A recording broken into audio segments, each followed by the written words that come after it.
We're giving a one-day online workshop on Saturday, June 8th on working with exiles. It can be easy to get stuck at the level of working with protectors and allowing our fearful parts to take over and stop us from proceeding to exiles when the opportunities arise. So this intermediate level workshop aims to help increase IFS therapists' confidence in working with these vulnerable parts. If you're interested, you can find more information on my website or just email me. The workshop is open to mental health professionals who have Level 1 IFSI training or equivalent and who are actively using the model with clients.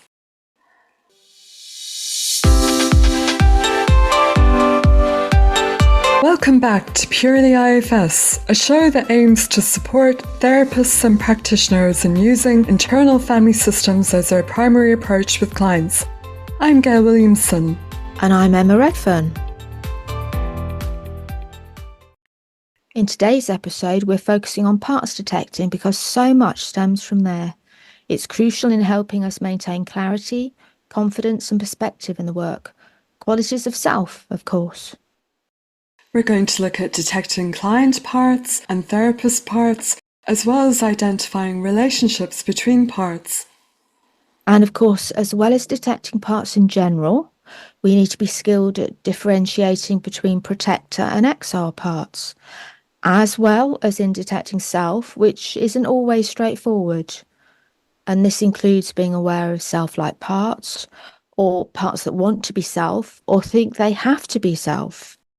And parts detecting is also about maintaining self-leadership as the therapist or practitioner and being aware of our own parts that may constrain us.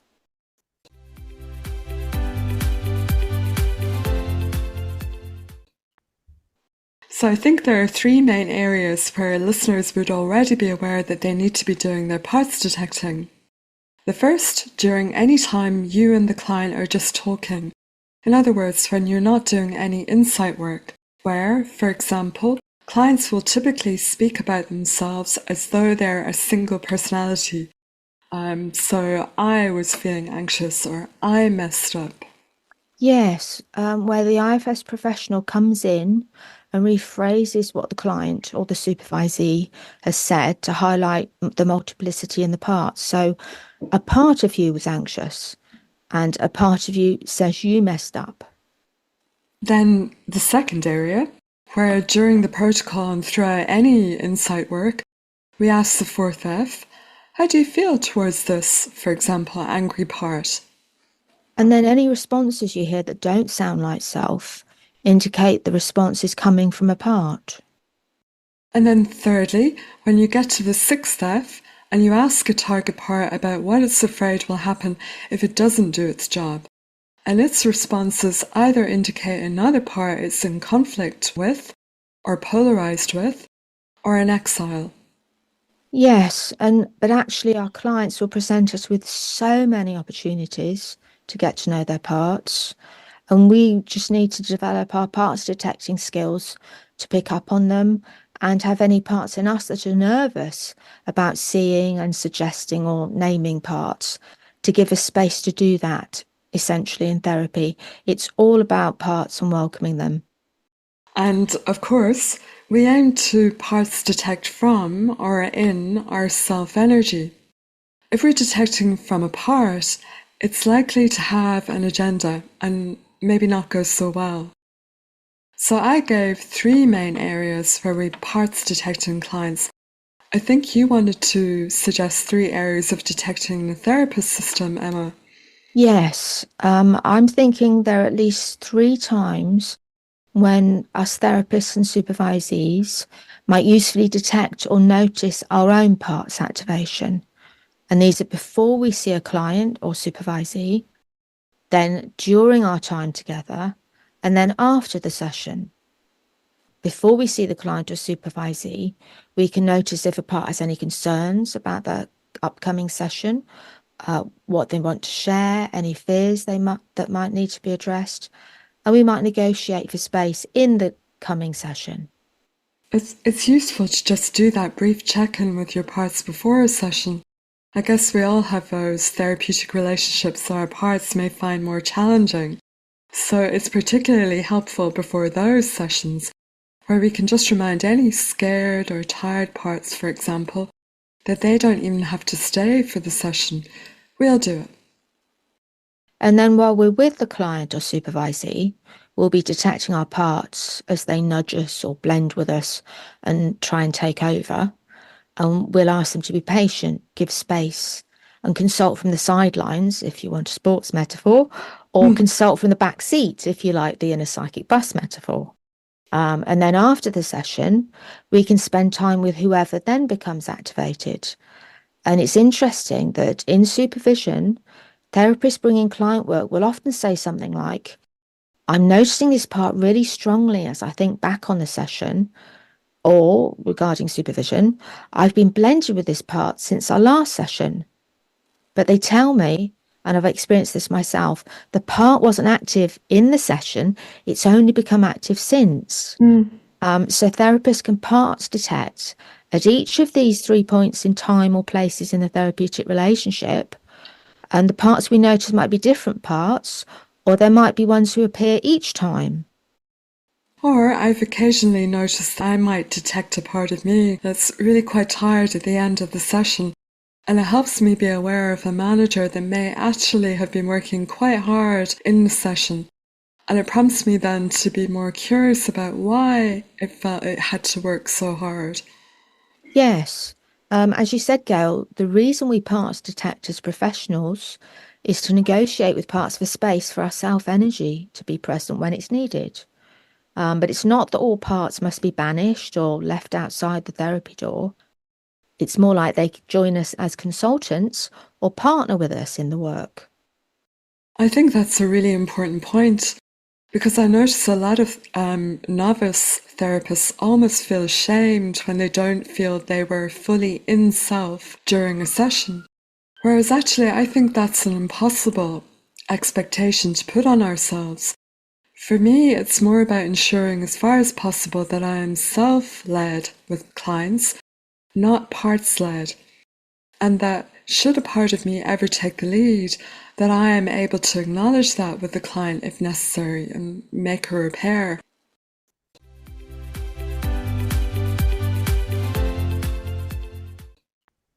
Before we go into parts detecting in more detail, I'd like to offer a reminder about the importance of therapeutic contracting and therapist transparency.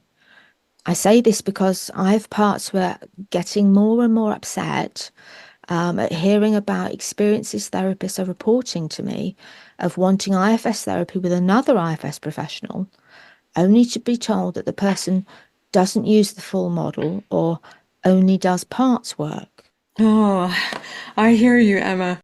My parts get very activated about this too. I hear so frequently about clients or therapists who have sought out an IFS therapist or supervisor, often finding them via the IFS Institute register, but who have then discovered that the person doesn't pick up on their parts, or maybe does some parts detecting, but then doesn't use or even offer the full protocol. Yes, and it's as though it's forgotten, or perhaps some therapists' parts don't let them buy into or fully understand IFS as a protocol style therapy. And yes, it's also a practice for living, but if I'm offering IFS therapy, using the protocols as taught is what makes it safe and effective.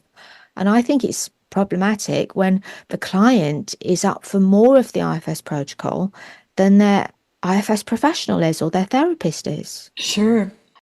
So, we know that the IFS model that Richard Schwartz gave us is a complete model, one where the language of the protocols has been tried and tested over 40 years. Why would anybody want to mess with that? How do we make sense of that, Emma? Can we? This is a tricky one, I think, Gayle. My sense is that when protocol and professional meet, as it were, over time, with experience, we will naturally begin to customize what we say and put our own style on it. And I'm all in favor of that. But if it's done once you really understand the intention behind the language used, which comes with self-reflection, using supervision and wonder of wonders, watching recordings of yourself work. It doesn't just automatically come with experience. I'm also okay with customizing language if it's done from a place of self-leadership, not just because our parts want to seem or feel clever. But there are certain parts of the IFS vocabulary that we really should be sticking with, regardless of experience. And I'm with you. My parts bring to mind the phrase, if it ain't broke, why fix it? Yes, the protocol is tried and tested. It's not broke, so don't fix it. If a therapist's parts are getting in the way of them being able to use IFS, then I do feel there's an onus on them if they are claiming to offer IFS therapy to work with their own parts that may be getting in the way. I hear that, Gail. And in that vein, I think it's important that therapists are clear and transparent about what they're offering and where they are in their transition to IFS. And I offer some ideas on this in the transitioning book. But to go back to our focus on parts detecting, in terms of therapeutic contract, you might ask your client, is it okay if I reflect back to you what you say in terms of the parts I hear? It might seem a bit strange to start with, but it can be useful for us both in getting to know your system. And this might be particularly important for therapists who are new to IFS and have long-time clients that they would like to introduce the model with. Absolutely. To suddenly start talking parts at them might be jarring, worrying, or off-putting, to say the least.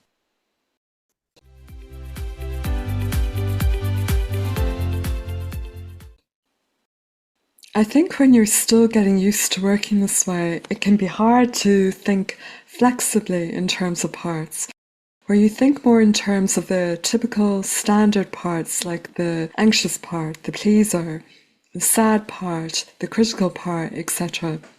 But I would often be encouraging therapists to open out their thinking instead of focusing on categorizing, because otherwise we can tend to box parts in and think of them in a very one-dimensional way. I think you're reminding us of the IFS maxim that parts are not what they seem. Yes. And can you give us a few examples, Gail? Well, to give just a few of the parts I would have detected in clients over the past few weeks, that then led on to really productive work. There was a part who was annoyed by my dog getting up and shaking herself a couple of times, and this part turned out to be an angry part of the client protecting other parts who hadn't been looked after in the past. So this part was reacting as it perceived me as also not looking after the client by allowing the brief noise of the dog. Then there was the part that was causing a stutter. There was the part that was raising blood pressure. And then the part that showed up every time my client went inside in response to the first F of the protocol. So I'd ask, where do you find that part in your body? And the response I had heard over a few sessions was, there's nothing in my body. All my parts, they're in my head. It hadn't stopped us from continuing with whatever our target part was, but when I heard the part again last week, I decided it might be good to focus on it, particularly as this client has been having some health issues. And it turned out to be an important part that was disconnecting the client from his body because there was just too much pain there. I'm sure that's a useful example for many people to hear, as you'll often come across clients who feel they have no connection to their body. And this then causes a bit of stress for beginners when they get to that first step of the protocol. And then there was the part that felt difficult external circumstances just didn't matter, that they weren't what was making the client feel depressed. It was just how he is, an illness he has, and parts work wouldn't make any difference. So the client was saying to me, I know you think it's part scale, but it's just how I am. It's an illness, and I don't think parts work will make any difference. So I needed to recognize that that was a part talking to me, and I needed to say something like, well, I really hear this part, that it thinks this work won't make any difference, and I'm sure it has good reasons why it says what it does. How would it be if I tried to talk to this part directly?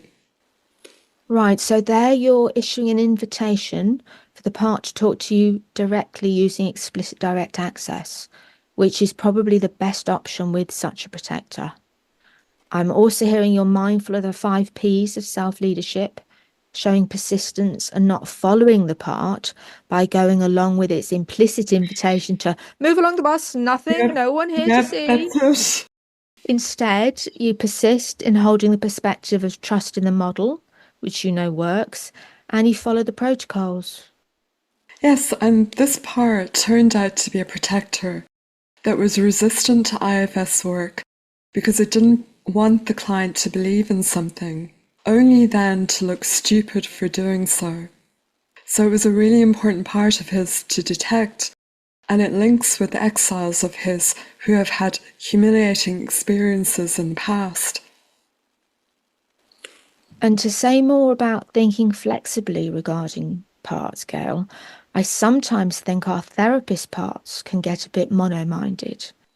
For example, a novice IFS professional might be hearing the client talk about an angry part. Then when the client expresses some anxiety or sadness or uses a different word for the anger, such as frustration, the IFS therapist might almost assign a separate part to each feeling mentioned. And as we know, parts are themselves multidimensional and can be viewed as full personalities with access to a range of thoughts and feelings. So it's important not to hem in or box in a part too early. As therapists, we always try and check out our understanding with the client, and more importantly, with the part itself, when we or the client have access to it.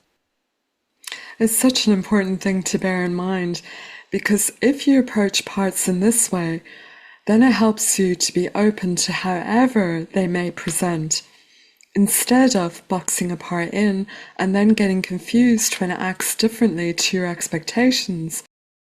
As you say, beginner IFS therapists will hear a number of feelings or sensations that they're aware of, and may then instantly assign a separate part to each feeling or sensation mentioned, which may not be accurate or at all helpful for them or the client.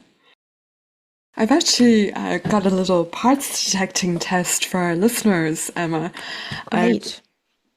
I'm going to read a section of client dialogue, and perhaps listeners can reflect on if they were the therapist here, would they detect that they were hearing from an exile or from a protector? So what you're listening out for is this an exile or is this a protector? And at the end of the episode, I'll give the answer. So this bit of dialogue occurred during insight work when the client had just become aware of this part and was reporting to me how she was seeing the part and what the part was saying. I can see this little girl. She's in my old house and she's just kind of standing in a corner, and I can tell she's quite angry. Her hands are in tight fists and I think she just wants me to go away.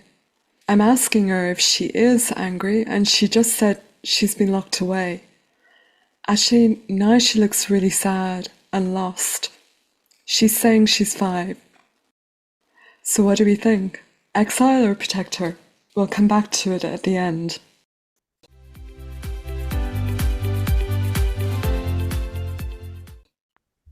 We do need to be quite persistent in detecting our clients' parts, don't we, Gayle?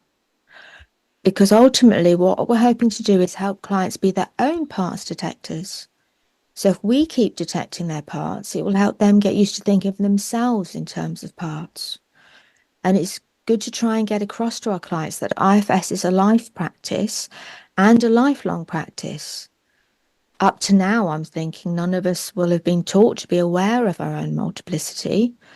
And IFS offers a great opportunity for professionals to guide clients to think of and relate to themselves very differently. And we get to be with clients and supervisees in ways that enable them to relate to the different parts of themselves and to continue those relationships between sessions and even after therapy ends. And maybe it's also important to say that parts detecting is valid and therapeutic, even if that's all an IFS professional ever does. It's still IFS, just not the whole of what IFS has to offer. Yes, absolutely. I'm thinking of the shame reduction value of knowing that this problem I've had for so long and that I'm finally coming to see someone about sort of belongs with just a part of me or is an aspect of my experience.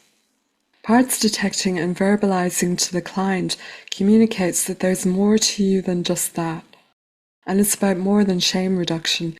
It can be about recognizing strengths and capabilities too. And as an example of that, I'm thinking of a time when a dissociative type protector in me took the inner steering wheel of my system to get me through an emergency situation and help me respond appropriately. In the moment, that's a strength, as my therapist at the time highlighted for me. However, if I then get stuck in that part and it eclipses my self-energy or hardens my heart, freezes my system for too long, that stops being a strength as flexibility of response is lost. Other reasons we parts detect is because IFS has certain implicit goals, and these are liberating parts from extreme roles and burdens, restoring parts' trust and self-leadership, achieving balance, harmony, and wholeness internally, and bringing more self-energy to the world. Which of course all involve parts detecting.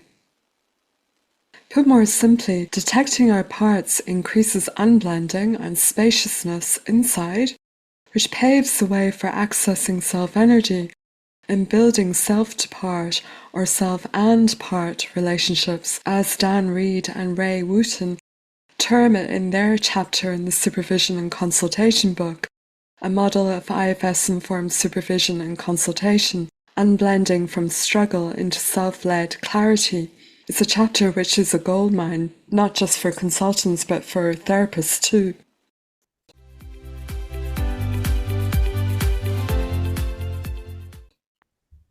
So hopefully, Emma, we're getting across just how important parts detecting is in IFS. But there are times when it can feel really quite hard as the therapist to name certain parts.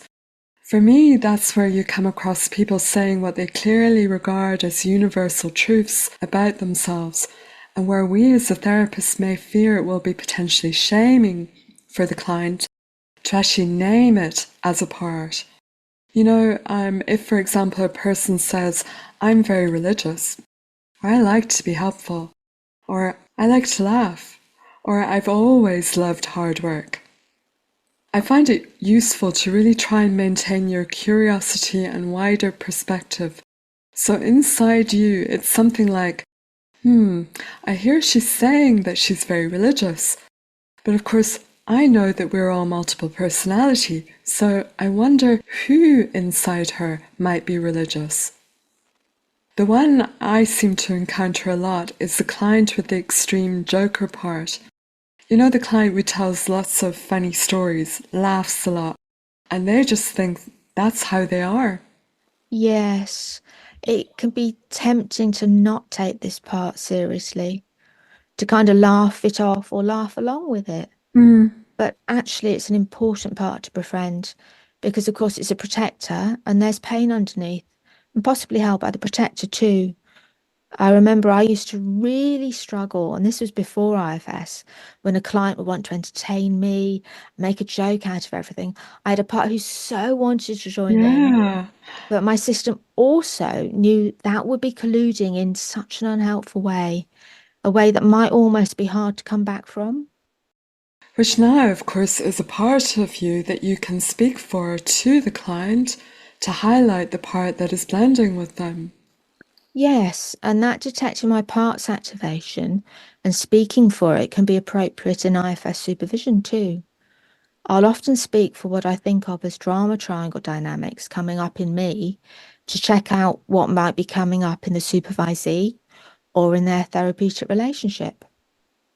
For example, I might say, I'm really feeling the pull to rescue as you tell me about this client. Or even, whoa, I've got an urge to protect you quite strongly from this person you're describing to me.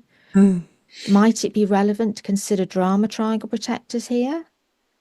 And it's often the case that the supervisee hasn't realised these dynamics might be present.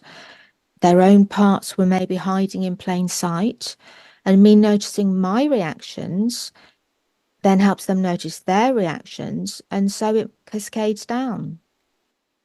That's helpful. And just to say, I think it's relatively easy to detect a difference between someone who's genuinely happy and joyful and someone who's got a joker protector in charge.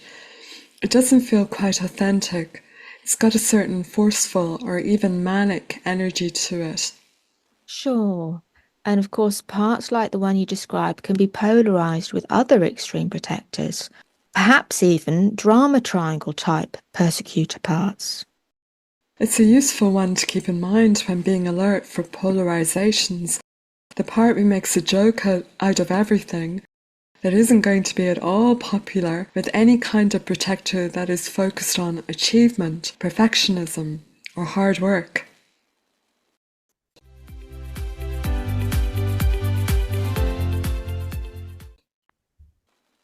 I wanted to say something about the weaponizing of parts and self. Oh, I'm glad you're bringing this up, Emma. It happens a lot. People may be more familiar, I guess, with weaponizing regarding self, where in some settings it can almost feel like a competition. Who's most in self? Or I'm in self, but no sign of self in them. That the lack of self is used against a person. Yes, and that kind of weaponizing happens with parts too, where, for example, I've known people dismiss a person's reaction as not worth bothering with because he or she is in a part, as if somehow that's not legitimate, which is usually because the person's part doesn't agree or is in conflict with the dismissing person's part. Yeah, or sometimes we can blame parts as a way of minimizing our impact on others. I didn't mean to hurt you, that was just my jealous part. It doesn't mean any harm. Or we can blame parts as a way of avoiding certain responsibilities or changes we may need to make. Here I'm actually thinking of one of my clients who is quite reclusive, who knows a lot now about IFS in general, but also about his own system. And I was hearing over several weeks a part really blaming other parts. It was actually beginning to feel like knowledge of parts was counterproductive, where one part was using awareness of other parts as an excuse for why no changes could be made. So the client would say things like, I had another quiet week. I know it's my parts. They're just so strong. They keep me so stuck. Or maybe saying, I really did plan to look seriously this week for a job, but my parts wouldn't let me. Ah, I hear you, Gayle. And that's a great example of a part speaking as if it's anti all parts, when in fact it's polarizing with, i.e., opposing a certain part or group of parts it wants seen as the bad guys. And as the IFS professional, we understand that it's normal and natural for parts to blend with a person. And that when they do, we validate, validate, validate if we can.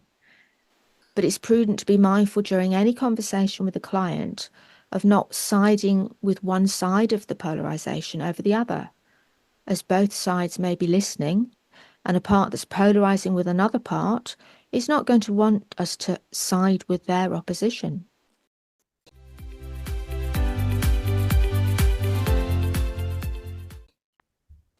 So earlier, I read a bit of dialogue from Insight Work and was asking listeners to detect whether this was an exile or protector. So just to remind you, I can see this little girl. She's in my old house and she's just kind of standing in a corner, and I can tell she's quite angry. Her hands are in tight fists and I think she wants me to go away. I'm asking her if she is angry and she's just said that she's been locked away. Actually now she looks really sad and lost. She's saying she's 5. Well, I'm sorry everyone, that was actually a trick question. Oh, Gayle, you big tease. And naturally, our figuring out parts will have an idea here. But the point you and I are making is that the most accurate way to determine whether the part that is speaking is a protector or exile is to ask the part. Yes, namely guiding the client to ask the little girl, what do you do for me? Or other acceptable ways of asking this befriending question. What role or job do you have in my system or inside me? Or the option I use most often, how are you trying to help me? Asking this question is really just about the only way to get clarity on what kind of part you are meeting. So really there was no way for any of you to determine whether it was an exile or a protector, I'm afraid. Sure, I also use the basic and direct, ask the part if it protects another part. Or if it's polarization work, can you ask the parts who they protect to get that clarity for ourselves as it informs how we then approach the part? Absolutely.